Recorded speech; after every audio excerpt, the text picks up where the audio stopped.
Hello. Whoop. Hello again. I seem to be the one that always has to interrupt and stop the conversations. So, hello.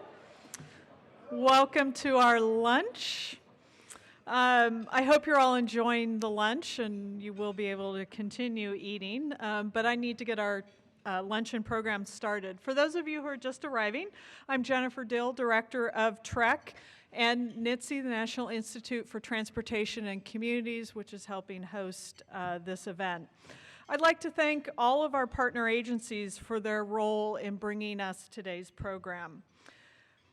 In particular, I'd like to recognize the members of the Planning Committee that represent those organizations. We have John Mackler from the Oregon chapter of the American Planning Association. I saw you over here somewhere. Yes. Pam O'Brien from the Oregon section of the Institute for Transportation Engineers. Stand up or wave your hand.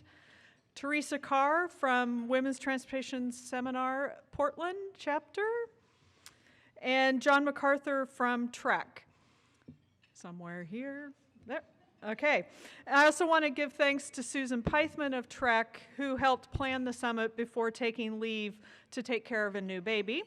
And I also want to thank our partners at University of Oregon, Oregon Tech, University of Utah, and University of South Florida.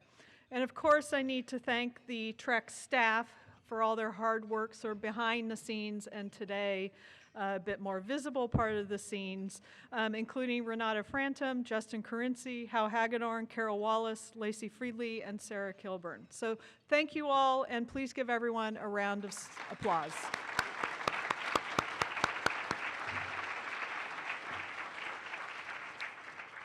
So I hope you enjoyed the morning sessions, and I want to thank the speakers and the moderators for their efforts.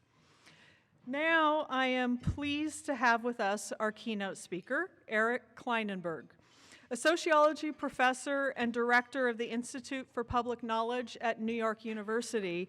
Eric has produced deep and engaging takes on fascinating topics. His first book, Heat Wave, A Social Autopsy of Disaster in Chicago, is an essential volume for understanding contemporary public policy.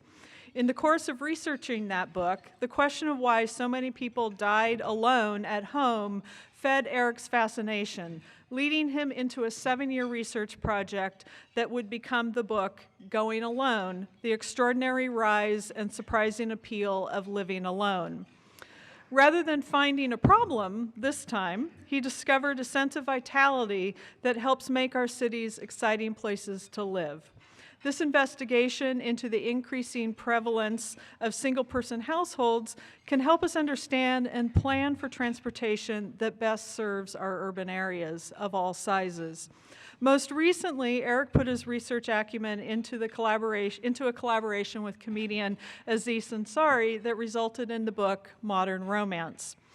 Eric is currently leading a major research project on climate change and the future of cities. We're pleased to have him with us for today's keynote address. Please join me in welcoming Eric Klinenberg.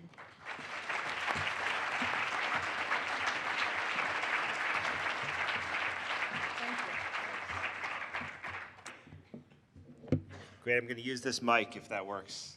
Is that okay? Thank you for that very nice introduction. As Jennifer said, I've been doing a lot of research on climate change recently, and so obviously I've been following the situation here in the West very closely. I'm growing quite concerned about the drought, but I didn't realize how bad things had gotten here until I saw the water bottle that they left for me today. I think this is the smallest water bottle I've ever been given at any talk I've ever done, and I just appreciate the symbolics of that, guys. So I want to talk to you today about this Going Solo book, and it's important that we call it Going Solo because I have to say that the image of the book that you see here on the screen was very hard won. It was much more difficult to come up with both the title for this book and also the image that we'd put on the cover than it was for anything else I've ever done. Because as you heard just now, the book kind of came out of a bunch of questions I had and concerns I had about social isolation after writing this book about the big heat wave in Chicago in 1995, 20 years ago, this past summer, where hundreds of people died. And when I decided to work on this project, I went out and I got a book contract, and I sold the book under the title Alone in America.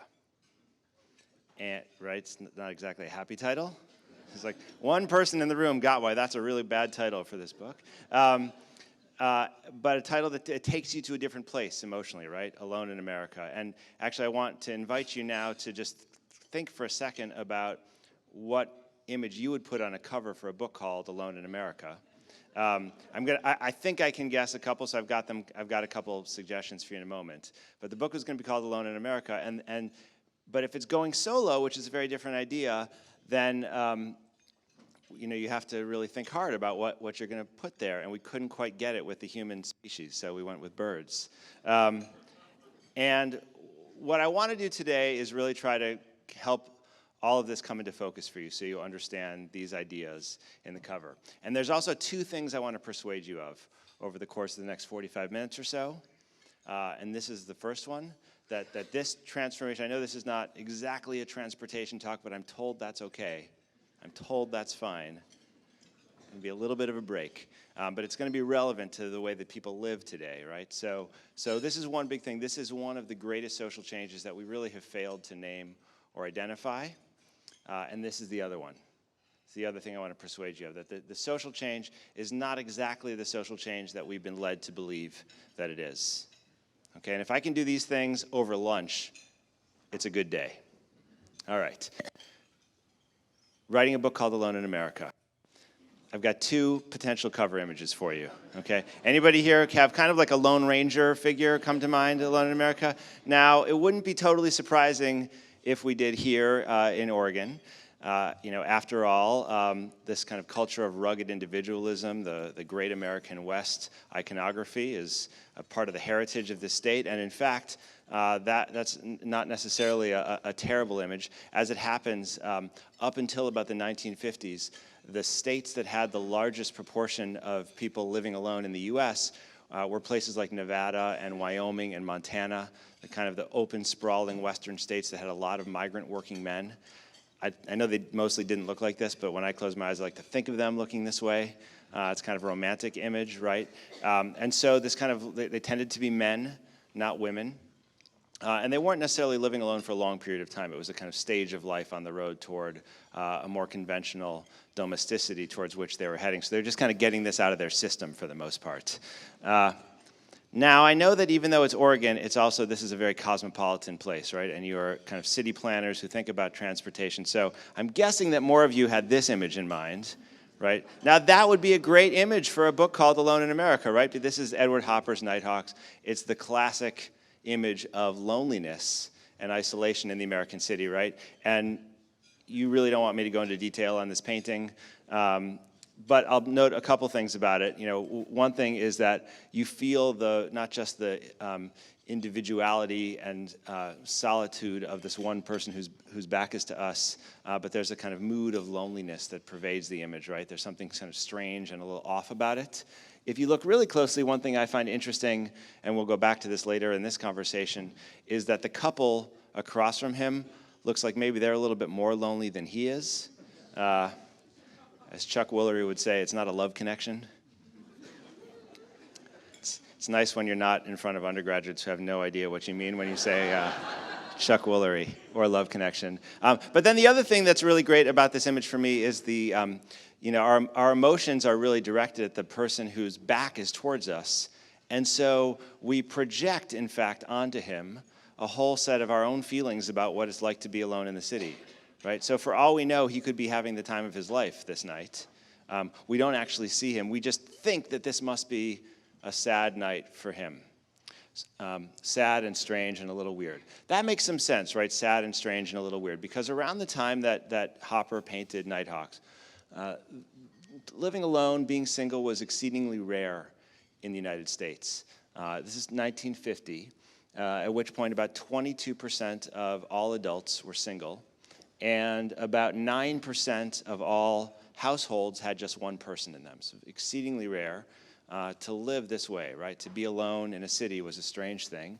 And that's why in 1957, when psychologists at the University of Michigan surveyed Americans about their attitudes towards people who were single and okay with it, something like 85% of respondents thought that people who were single and adults were either sick, neurotic, or my favorite, immoral. Right? Now, I've tried to get updated statistics on this from the survey that would have yielded these results, and it turns out our attitudes have changed so much we don't even ask these questions anymore, right? It would be bizarre to ask the question of how you feel about someone being single, which is one sign of the change. Now, I'd like to say that the field I come from, sociology, is innocent in the production of this notion that we live in isolating and anonymous kind of times, and yet the best-selling books in the history of my field have titles like "The Fall of Public Man" and "The Lonely Crowd," right? And these are great books by people I respect tremendously, but they do paint a picture of a disconnected world, right? They seem to be pointing us to this feeling that there's something really off about the way we live right now. I'm guessing that some of you have let your subscriptions to the American Sociological Review lapse, and so I just want to refresh your memory about this landmark study that came out a few years ago about social isolation in American life, and it reported this really staggering finding, and I don't know how clear it is. Basically, what it showed is that between 1985 and 2004, something terrible happened in American culture.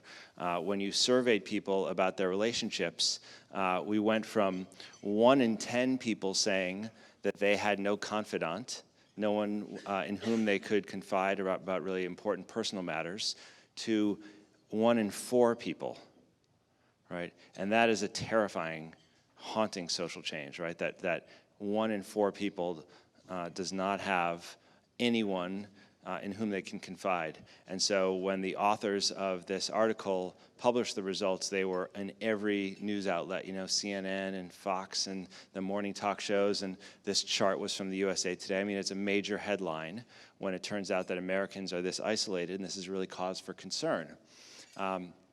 What's changed between 1985 and 2004? Not much, but the big thing that emerged in our lives is all of this digital media, right?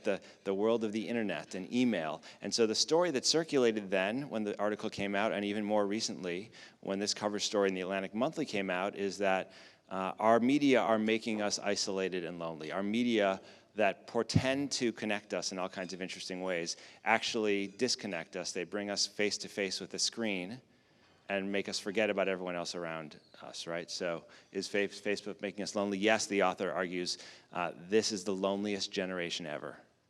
Now, I'm not totally innocent in this either, because this book I wrote, this first book, Heat Wave, was really a book about not just people dying, 700 some people dying from a relatively brief heat wave in Chicago, but people dying alone and not being discovered for some time after they perished. And it was that finding and the questions that rose for me in discovering this that led me to this bigger project about the way we live now. So this launched this kind of Going Solo, Alone in America project. And the first thing I wanted to do, actually, just don't worry about the chart on the top for the moment, if you can look at the bottom one. First thing I wanted to do is ask the question of who is living alone in the United States today? Who are these people? My guess when I started is mostly older people, because that's who I had gotten to know very well when I was working on Heat Wave. People who are older and living alone, they're more frail and have more of a tendency towards isolation, and I thought they were a big part of the population. And they're not insignificant. There are about 33 million Americans living alone today, which is a striking number, and about 11 million of them are 1/3 or over the age of 65. But surprisingly for me, the majority of people who live alone in the United States are middle-aged, between the ages of 35 and 64.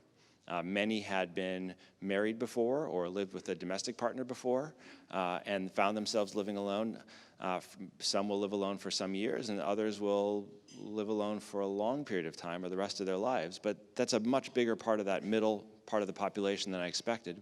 And then I was also somewhat surprised to learn that in the recent decades, the fastest growing segment of people living alone is this younger demographic under the age of 35. Now, obviously, this has dipped a little bit after the recession when jobs became very tough. And I know there's some people out here thinking, God, if only my child would get out of the basement and get her own apartment, I'd be so happy.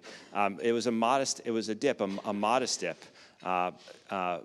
In fact, what's really striking over time is not how many young people are moving back in with their parents, it's how many of them have gotten places of their own, because now that young adults delay marriage, we marry later than ever before. Really, living alone, getting a place of your own has become one of the signal ways that young adults become adult. So we'll talk more about that later.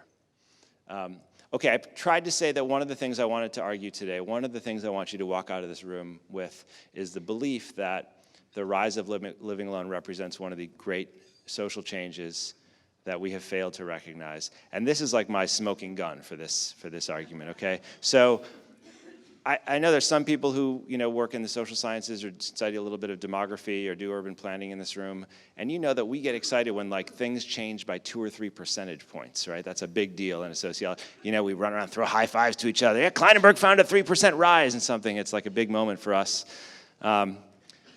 Between 1950 and 2014, the portion of American adults that's single went from 22% to more than 50%. Now, for the first time in history, more American adults are single than married. Thank you. That's also a big thing that happens with the sociology. When someone says, wow, it's like you can pack it in and go home. We made it. I've been working with a stand-up comedian for the last couple of years, and we noticed the differences. Like, he's constantly making fun of me when people are like, oh, that's like gold for a sociologist. If you hear one, yeah. I don't know if I'm going to get that today, but I'm just going to put it out there. And then the other thing that's really striking, and more to the point for this, the portion of American households goes from 9% to about 28%. So almost 1 in 3.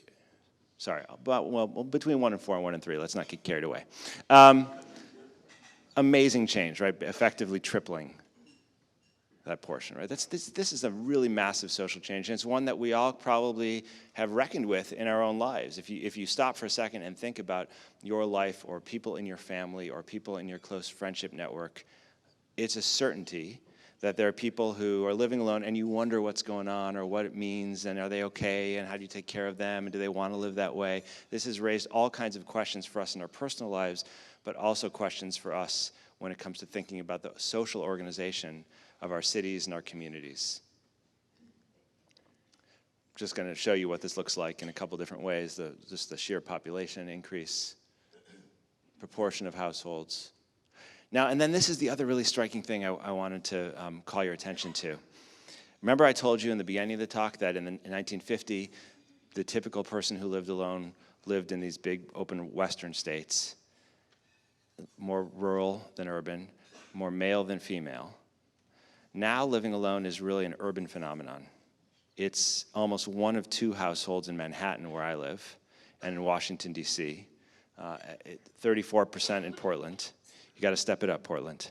But really around, somewhere between 30 and 40% or upwards of that in many American cities, right? Most major American cities. And places that you wouldn't expect, Denver, Minneapolis, Atlanta, over, solidly 40% or over, right? So this is not like a fringe thing that you find in, San Francisco, New York.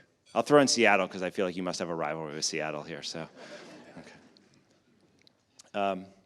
So when I figured all this out, I thought, okay, this is an amazing opportunity for a real research project, not just look at the numbers, but a chance to look closely at what this is all about. Is this an Alone in America story? Are we talking about a record number of people who are on their own, atomized from society?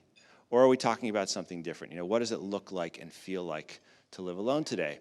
And one of the things that broke for me very early. One of the kind of cognitive shifts I made in doing research on this when I started working on it, I interviewed hundreds of people. I had a big research team. We went all over the country, to some other countries as well, to talk to people about what living alone was about, is I realized that when I started the project, I had framed it as a social problem, right? That's the Alone in America, takes you to social problem.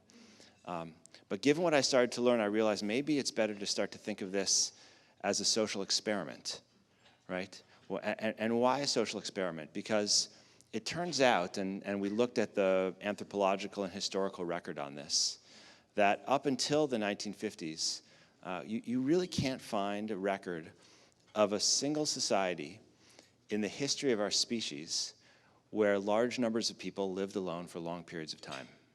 You just can't find it.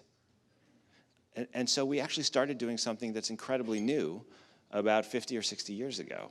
And it may well be that there are things that are problems that come out of this change, and I want to talk about those. But to start with the premise that it's a problem and not something more like an experiment probably blinds you to a lot of where the action is. Okay. So what happened here? You know, how do we go from a species where we didn't do this to one where we did? And you know, how do we make sense of it? Well, the first thing to say is that living alone is expensive. It would be fair to think of it as a luxury of some kind. You can't live alone if you can't afford it. If you need support of one kind or another from others in your family, protection from others, in your friendship network, you couldn't do it unless you didn't need those. And the two things that have liberated us, in some sense, from those kinds of support are the welfare state and the market economy. And when you have a combination of those things going together, it's possible for an enormous number of people to live by themselves, right? These are big drivers. But that's not the whole story, okay? We know that's not the whole story because there's a lot of things that we can afford to do that we still don't do. So we could afford to do this and we wanted to do it, which is interesting.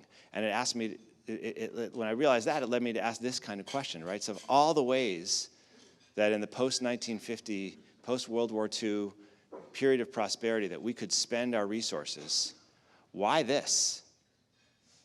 Right? Why use our comfort and relative security historically to get places of our own?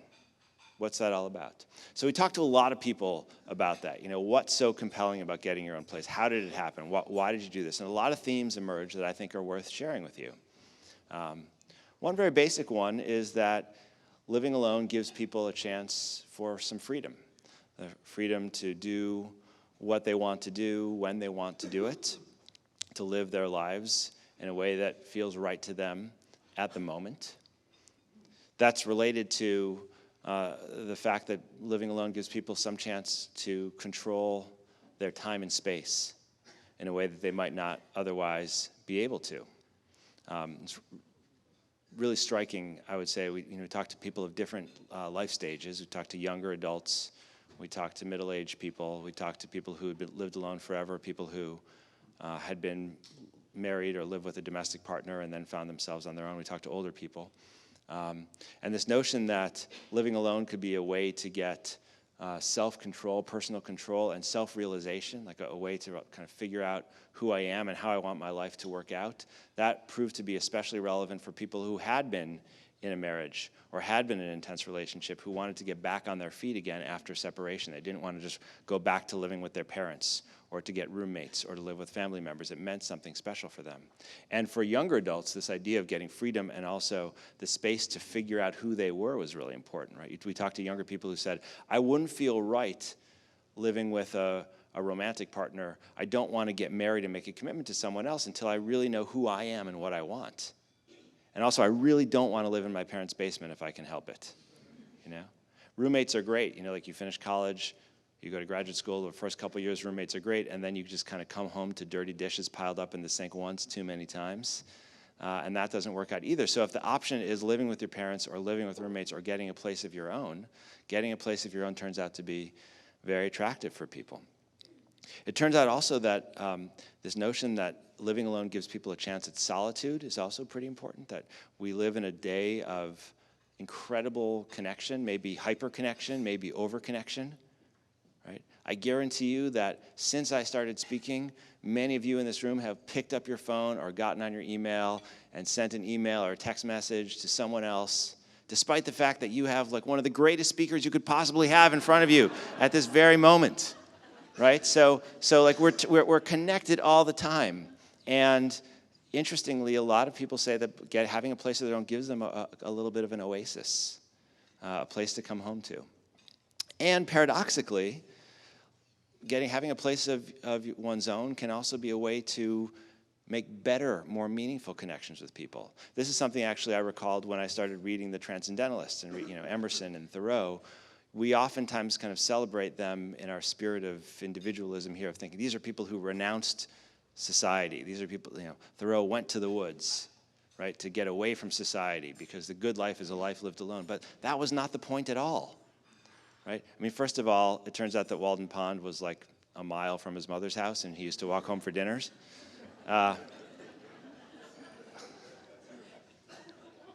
Which is to say that, parents out there, you're not alone, okay? Mrs. Thoreau felt it too.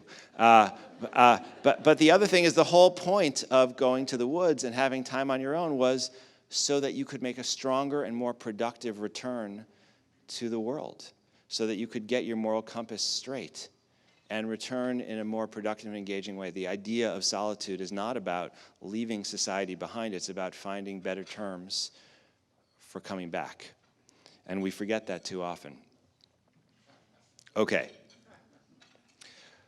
Why do people live alone? What are some of the other drivers? It's not all about the economy. Anyone recognize this person?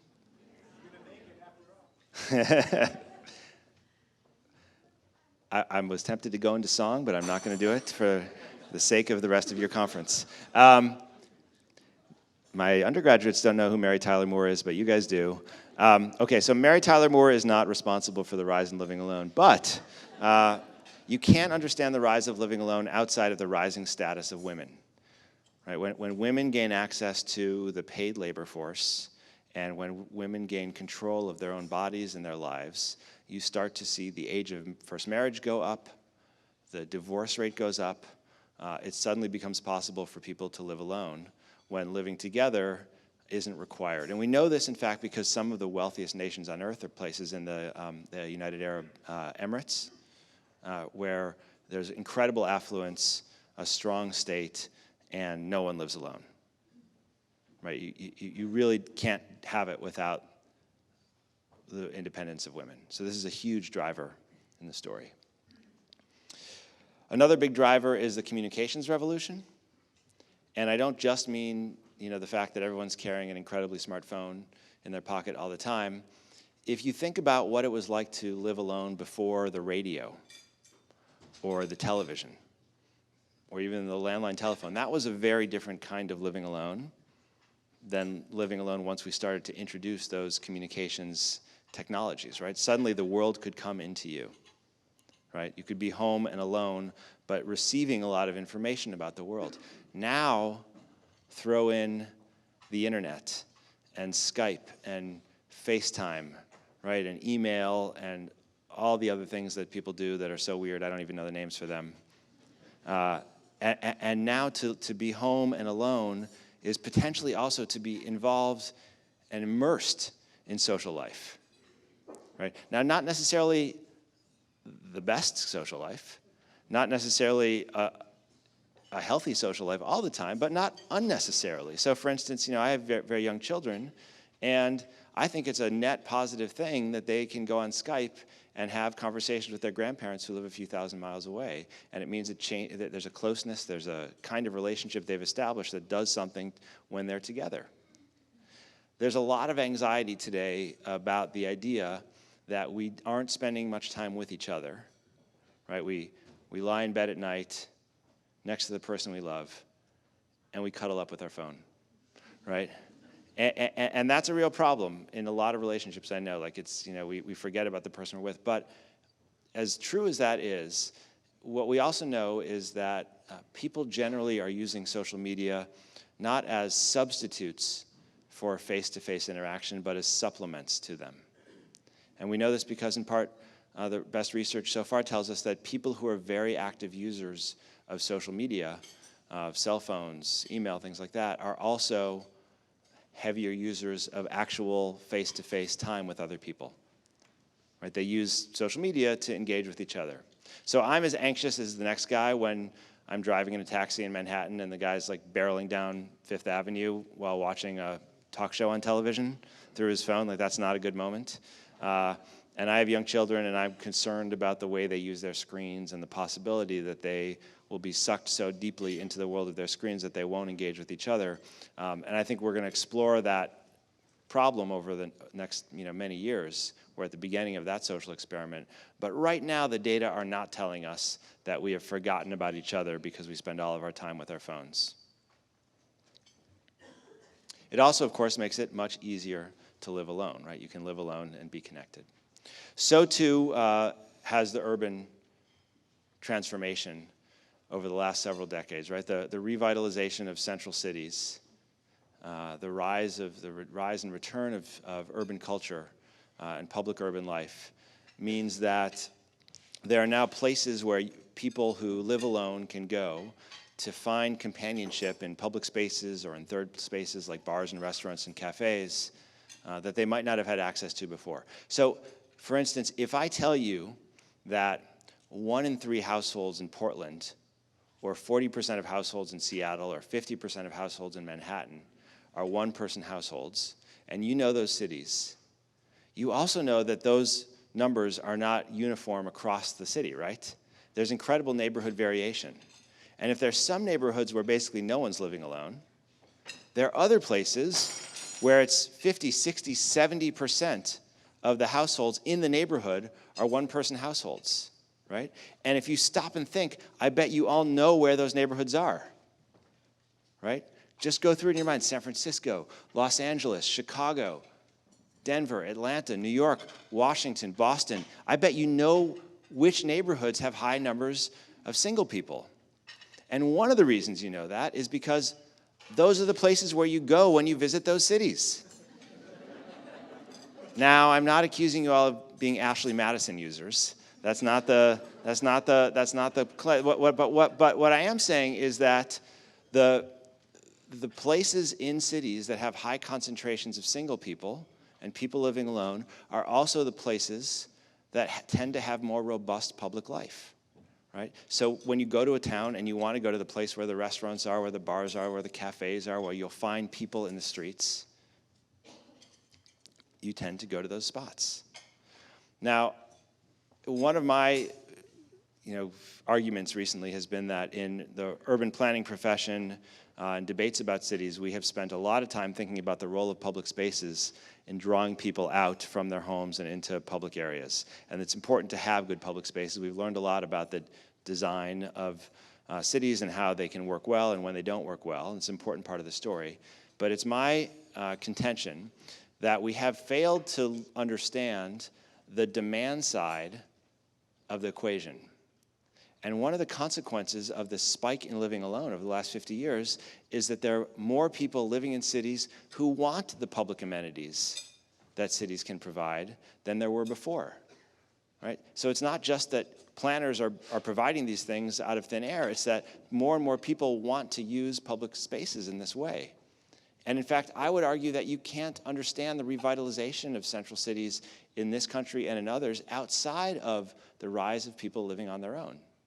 Right? It's striking. The best data we have from the General Social Survey tells us that people who live alone are not introverts. They're not spending time on their own. They're using their homes as launching pads, right? Not as places to lock themselves into. They turn the streets into their living rooms.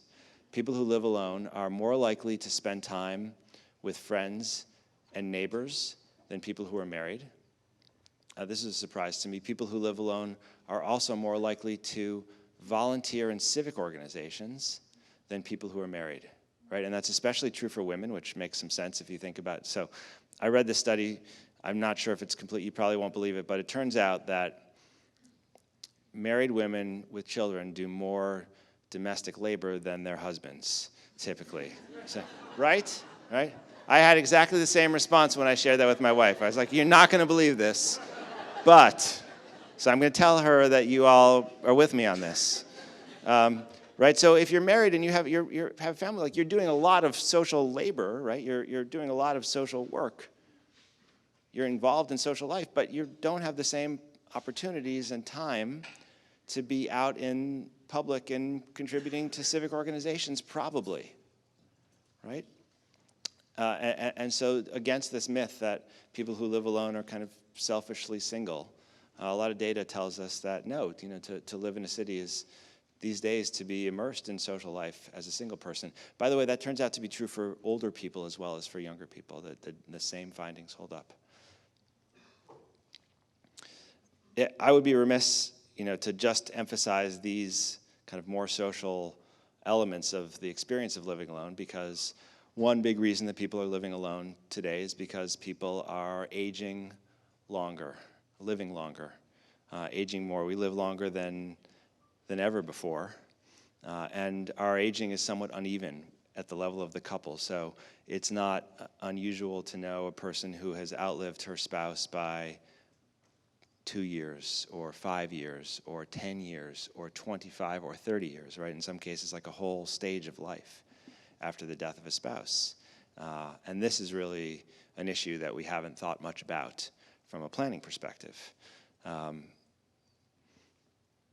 It's typically, I say her because it's typically the woman who outlives her husband, not always. But here we start to see the real issues of frailty and isolation and the cost of living creeping up and generating problems for which we really have failed to prepare or invest. In the book, I read a lot about what happened to my grandmother who had Parkinson's and had to go into an assisted living facility when she was relatively young. And she was there for many years. And it turns out that, when a parent of yours or grandparent of yours has a condition like that, you want the best for them, right? You don't want to compromise and get them anything other than the best care, right? But to get the best care in these assisted living facilities is to spend, $50,000 to $75,000 to $100,000 to $125,000 to $150,000 a year and up, depending on the need and the amount of care. And there's not a lot of families who can do that without drawing down, wealth and security or going into debt. I mean, it imposes real problems before you turn over someone you love into a system that you don't trust. And as our society ages, as people get older and we see more people age alone, we will face a real challenge of figuring out how to keep them integrated into the cities and societies where they live, to get them the adequate amount of care. We're going to have to invest in some kind of housing that we have not, supportive housing that we have not invested in yet. And we're going to have to think about transit and the other kinds of connections that keep older people in the world, right? To be old these days is not to be old in the way it was 30 or 40 years ago. Someone who's 70 years old and on their own can be incredibly healthy. 80 years old, incredibly healthy and engaged in the world. Our bodies work differently, but our politics haven't caught up yet. Our policies haven't caught up yet. And there's an area where I think we'll be spending a lot of time having debates in coming years. Here, that imagery from Edward Hopper, the isolation in the city, really becomes more resonant, right? It's the kinds of scenes that I discovered when I was working on this book, and the heat wave turned up. And it turns out that we don't really talk about this issue much in the absence of a disaster like a heat wave. For the most part, the isolation of older people who are on their own is one of those silent and invisible issues, but it shouldn't be. Okay, you can't talk about this issue of living alone without addressing the problem of loneliness. And many people, who found out I was working on this, wanted to say to me, well, what about this issue of loneliness? Aren't people who live alone more lonely? Isn't it just not emotionally satisfying to be on your own so much? And the answer to that is, in some ways, yes. It can feel very lonely to live alone. It can feel emotionally unsatisfying. But there's something interesting that I heard from so many people I interviewed, especially the people who had lived with someone else before living alone. And they said this to me, right? As as bad as it feels to me sometimes to be living alone, there's nothing worse than the feeling of coming home at the end of the day and finding your romantic partner, your domestic partner there with you, your spouse there with you, and feeling that sense of loneliness and estrangement when the person is right beside you, right? In a way, loneliness is not really about whether you live with someone or not.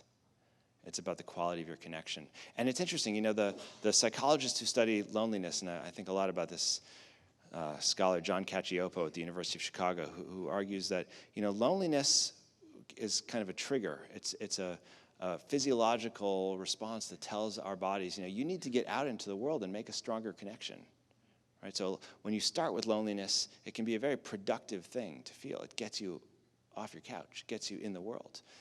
It's when loneliness kind of spirals into something else that leads to loneliness turns into despair, which leads you to withdraw, which makes you feel more isolated, which makes you feel more lonely, that you can get that kind of vicious cycle. But it's much more easy to fall into that vicious cycle when you're with someone else, but you're not feeling the connection, than when you're on your own. So it's a complicated story. Remember that study I showed you, the 1 in 4 Americans have no confidant? Guess what? Turns out the data weren't right. Now I have to put this up because guess what news does not make headlines and get you on every talk show in the country when it comes out, right? The findings that say, Americans, just as isolated as we've always been. It actually turns out that there was a big problem with the data for this survey the year that they did the study. It was anomalous, that the reviewers who looked at the paper warned the editors of the journal before it came out that they really shouldn't run with this finding, that it seems so out of whack with everything else that had been written on this topic for so long that they were very skeptical of it. But the editors ran with it because it's nice to get headlines. It just turns out it's not true. And here the quote is from one of the authors of the paper, actually the guy who was a grad student at the time, he's now a professor at Cornell, who had done the data analysis, backing off it altogether. Not to say that we don't have isolated people, but my friends and I have now come to think of this as the zombie finding in the social sciences. Like, no matter what you do, you cannot kill this finding. So my invitation to you is next time you read an article about how isolated Americans are, how lonely Americans are, look for the claim that 1 in 4 Americans has no confidant. I can almost guarantee you will find it. I have talked to reporters writing books on this topic, told them it's not true, told them where they can find the evidence that it's not true, sent them the link, and found that they still put it in the story.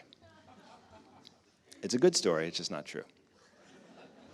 Okay, remember that part of the talk where I said in the beginning, part of the journey of today is to tell you why Alone in America is a really bad title for this book, and how I got from Alone in America to going solo? So I hope at this point I've persuaded you of the problem with the alone part of the story, right? Why was it not a book that had alone in the title? Because that would have taken us to lonely. It turns out the In America idea was even worse. So I really thought that this was a story about the peculiar individualism of American culture, right? I thought it was about cowboys and Emerson and Thoreau and all that stuff, but it turns out not to be about those things at all. Right? It turns out that the U.S. is a laggard, not a leader, when it comes to living alone. The places where it's most common are the Scandinavian countries, Sweden and Norway, Finland, Denmark. Then, Germany, the Netherlands, countries that are also investing a lot in the safety net, in public transit, in housing, right? Thinking about the kinds of public goods that will let people live the kind of lives they want to live at the moment, right? Let people live the kinds of lives that feel best to them, not in places like the United States, right?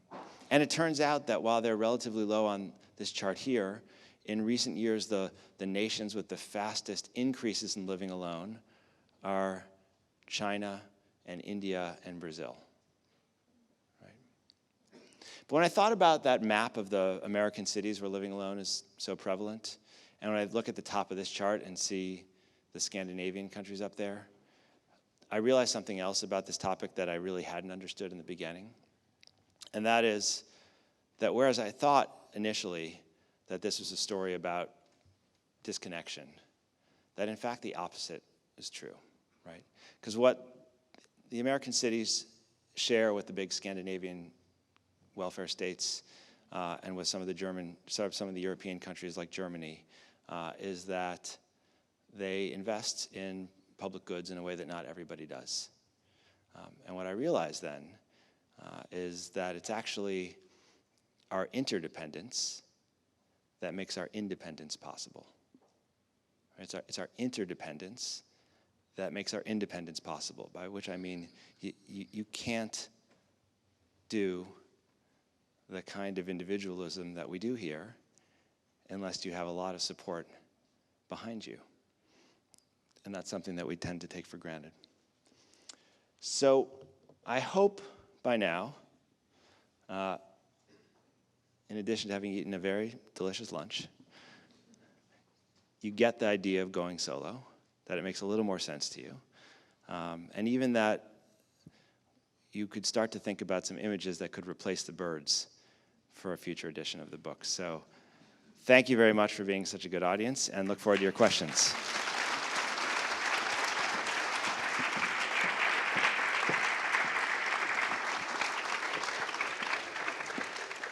All right, thank you very much, Eric. So we have time for some questions, and I'll remind you there's a couple microphones, one over here and one over here.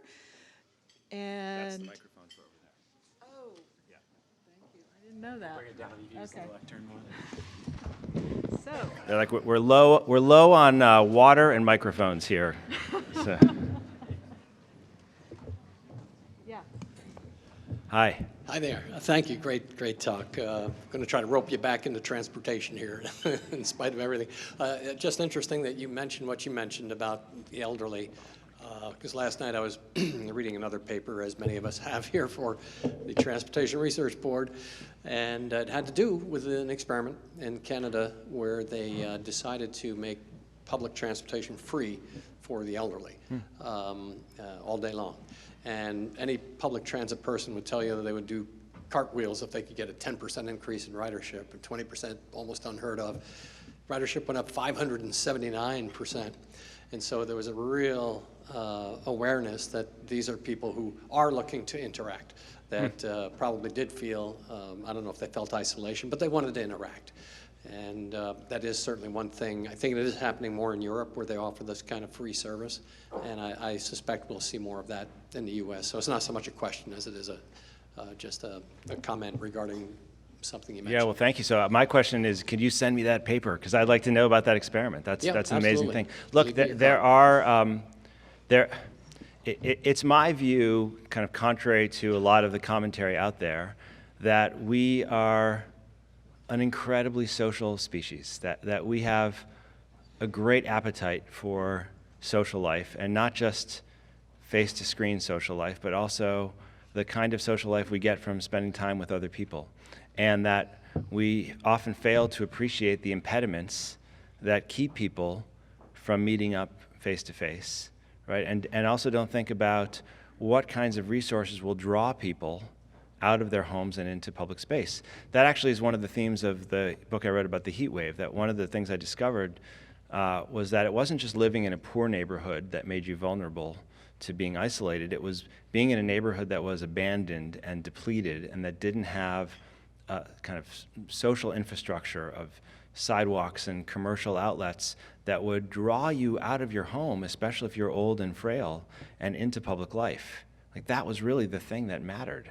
And that was a surprising discovery. And so I think a lot about all of the things, all the impediments to public life that keep people home, particularly older people, for whom I think these challenges, for elderly people and disabled people, I think these challenges are really formidable. And so what are the things that we could do to draw them out more is another great question. So I'd love to know more about this experiment. Thank you. Yes, on this side. I was curious to know, just from an equity perspective, if you had looked at race and ethnicity in your, when you did your informational interviews and you looked at the Census Bureau data to see how that played. Just knowing that, Portland's a primarily white city, and for a lot of folks, having gathering spaces and public spaces that are more culturally specific, if that can keep people in and contribute to social isolation as we begin to develop neighborhoods that can take away some of those cultural resources. So I'm just curious to know how that played into your work. Really important question. As I said in the beginning, living alone is expensive, and so you tend not to find it in poor nations or in poor neighborhoods, right? So from a class perspective, there's clearly a skew. It just requires more money to do it. That said, and that has implications for race and ethnicity, right? So if people in Portland who are African American are disproportionately poor, you will find that they also are less likely to live alone. I don't know what the numbers show for Portland, but I'm pretty much sure of it. There is a chapter in the book that looks really closely at the world of the single-room occupancy hotels, and I have walked in some neighborhoods in Portland where there seem to be kind of like the last remains of the old hotel residences, where you see a lot of people who are now kind of going in and out of the mental health system, which is so full of holes, or circling between the mental health system and the criminal justice system, which really provides mental health for so many people, probably more than the mainstream mental health community in many places. And that's a very tough kind of individualism. That's a tough way to live alone, pretty defensive, and I write a lot about that as well. But your question raises another issue altogether, which is, are there ways in which we have effectively kind of either criminalized public spaces in poor minority neighborhoods so that people don't just feel uncomfortable being out, but feel concerned that if they congregate in public, they will be viewed as suspicious? Or have we just failed to develop adequate public spaces in racially segregated neighborhoods in the way that we should? In the cities I know well, the answer is mostly yes, or often yes, but I don't know the profile for Portland. It's certainly something that you could look closely at. Thanks. Thank you. This was a great talk. I really enjoyed it. When I think about the experience from a transportation perspective of being both alone and connected, I think of the experience of a pedestrian. For you, in your research, was there sort of a mode of choice for the people that you were seeing as living alone in cities, and how they chose to travel throughout the city? So I want to make sure I understand the question. Were they choosing to live alone, or were they choosing to walk? I guess with the trends of Yeah. more and more people living alone and the Yeah. types of environments that they're living Yeah. alone, I'm expecting that those are pedestrian-rich environments, but I'm wondering if you have any takeaways around how people choose to navigate the city, move around in this way. Yeah, Yeah. so I could make up something. No, the truth is, to be honest, that we didn't do research on that, so I don't have actual knowledge. But that never stopped me from saying no. So, no, I don't. Look, but just back to my point before, you do find that people who live alone in cities tend to cluster in areas where the streets are more walkable, right? Where there's amenities in the streets, where there's a more rich public life. I haven't done the numbers, but I'd guess that there's some pretty strong correlation between levels of living alone and access to public transit, even down to the neighborhood level. So that's a great area for research. How's that? That's the proper scientific thing to say. Thank you. Expect some good research out of you people when I leave. Eric, this was a wonderful talk. Thank you so much. I'm wondering about a bridge between your Going Solo book and your upcoming book on climate change. Do you have any data on the impact on greenhouse gas emissions of the rise of single-person households? And if you have that data, can you share it with us? Yeah, so I take up this question at the book. There's basically two ways in which this is going to fall apart, right? That people will stop living alone. And one is that you have enough economic insecurity. Say, you get rid of Social Security. At the time I was working on this, when I started working on this book, the whole thing was like, are we going to privatize Social Security? And you could imagine a world where you kind of got rid of Social Security and suddenly older people just couldn't afford to live on their own anymore, and you could see a pretty big drop there. So if you have a big economic collapse, it doesn't happen. But the other big thing that seems in a way more likely now is that will determine that this is just a horribly unsustainable way to live, ecologically speaking, right? That will consume more resources, and that we're heading into a moment where we're going to have to think much more about how to make cities more ecologically sustainable than we already have, right? But that said, the evidence about people living alone using more greenhouse gases, emitting more greenhouse gases, is pretty bad, actually. There's one study I know of, and it's just horribly unsatisfying. So it kind of depends on what your, it's like the author of that study is sitting at the table right there, and I just totally, no, she's not. Don't worry. So here's the thing. So it kind of depends on your comparison. So clearly, if the model is people living on their own in single-family homes in suburban areas or areas that don't have good access to public transit, then it's obvious that that's a terrible thing. But if people living alone are, for the most part, living in relatively compact, urban apartments in places that are pedestrian-friendly and that have good access to public transit, there's a good probability that 4 people living in that situation have a lower collective carbon footprint than one family of 4, living with 2 cars, in the suburbs somewhere. So we don't have the data, and we haven't figured out how to make the comparisons right. But this is something we're probably going to have to think more about. And I really do look forward to. I hope I'm with you. I hope someone does that research soon. Yeah. Thanks. Maybe actually bridging a little bit to that and to some other questions raised earlier. I think we have seen that urbanized areas on a per capita basis often in other studies have had lower GHG footprints, so there may be some directionality there to continue to explore, as you indicate. But similarly, I think you made a compelling case that there seems to be a correlation here between urbanization, affluence in many ways, and then the different life stages too, and sort of what it represents, right? Is it that opportunity for emerging professionalism and socialization, or is it later stages of life? And I think you're right to raise those implications of what does that mean for folks that maybe are less voluntarily living alone, and how we sort of organize socially and in design. At the same time, given that the sort of urbanization and economic forces lead to competition and scarcity in these places as well, what then for family housing, especially given suburbanization of poverty or things like that? I guess, do you have thoughts on those issues for that, as you pointed out, the middle of folks in middle age that are living there, but and or our family structures, knowing that that's a challenge here, as we've got lots of smaller condos that are maybe well suited for folks at both edges, but implication for space and design of our communities there for families. Yeah, well, so New York, I don't know about Portland as much, but New York, San Francisco, Seattle, these are places where the rise of the one-person households obviously driving up the cost of housing generally, right? Because there's a lot more potential consumers looking for a relatively small amount of stock, and I think that's making it more difficult for working class families to hold on to the city. And it also means that if you are in a working class family, or you're a working class couple, or a poor couple, and there's a problem, you have much less access to that place of your own that can become your oasis and give you the freedom and chance at personal control and time for productive solitude, so you can figure out who you are and what you want to do next. Like, that sounds awfully luxurious, doesn't it? You're more likely to wind up, moving in with family members, which can be stressful and difficult, or finding roommates, which can be stressful and difficult. So, look, if I had solved the problem you're asking me to solve, I would have asked for way more money than I asked for to give this talk. But I think for me, I think the important thing you're pointing out is it's not like this social change happens in a vacuum. And with the rise of these relatively affluent people who are choosing to have their own places, comes some collateral cost to other people who are really struggling to hold on to their place in the city. And I hope we keep that in mind. So I think that no one else has any questions. Is that right? Are you going to come say goodbye to me? Thank you very much, everybody. I really enjoyed it.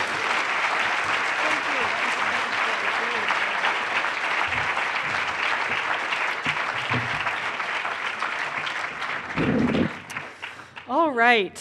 So I just have a few short announcements, and then we're going to wrap up the luncheon session. So we have afternoon breakout sessions starting at 2:30 back downstairs on the second floor. When we're done, so a little new twist this year, we want to see you all back in here at 4 o'clock for a reception sponsored by WTS. We're also going to be hosting for the first time at this time our transportation 3-minute thesis competition, which is the quickest way you can possibly get up to speed about 5 transportation research topics from the students at our various campuses. I'd like to call your attention to an upcoming event that's in your program. Selita Reynolds, the general manager of the Los Angeles Department of Transportation, joins us on October 6th for a free talk, part of the Ann Niles Active Transportation Lecture Series. And the details, again, are on page 7 in your program. So finally, return your name badges. We've got boxes in all the rooms. I don't think you can miss them when you're done. And I'll put in one last plug for our student research posters in the back. And we'll see you back here after the next session and back here at 4 o'clock for our reception. Thank you very much.